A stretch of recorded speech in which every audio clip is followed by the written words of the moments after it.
আসসালামাইকুম ভাই। ওয়ালাইকুম সালাম। কি অবস্থা শুরু ভাই? এই তো হুন্ডা কিনলেন কবে? হুন্ডা কিনলাম তো আজকে প্রায় 1-1.5 মাস হয়ে যাইতেছে ভাই। আপনি তো মানুষের পিছে পিছে শেষরামি করতেন, আর হুন্ডা কিনে লাইছেন। আরে কেমনে কি? ভাই সবই হচ্ছে কপালে থাকলে দেখলাম সবই মানুষের হয়। ভাত খান না, ভাত পান না, হাত পাতটা বয়ে থাকেন, এই হুন্ডার পাইলেন করতে। আরে ভাই আমি হচ্ছে এক বাপের এক পুত, আমার কি টাকা পয়সা কোন দিকে কম আছে? ও হুন্ডা তো ঠিক আছে, ভালো থাকেন। আচ্ছা ভাই, জায়গা। দোয়া করে ভাই আচ্ছা ঠিক আছে ভাই।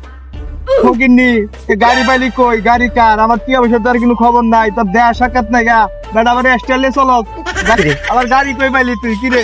হ্যাঁ কান তো দি মুটি রে বন্ধু কি অবস্থা? এই যে মালাই, কি কি অবস্থা রে, রে? হেলো রে, কি অবস্থা? আরে কি বন্ধু করতেছে? আমার থেকে টাকা পয়সা লইছে, আজকে নাইলো 6 মাস হইব, আর কোনো খোঁজ খবর নাই। হ্যাঁ হ্যাঁ তো আমার কই যে এটা বলে গাড়ি কিনছে, নতুন গাড়ি বলে না। গাড়ি চালাতে আমি আটকাই দিমু, গাড়ি আমি তো কি রে, টাকা ফকিন্নি? পাই আমি তুই- আমি লই রেছি। ফকিন্নি, ফকিন্নি কেমন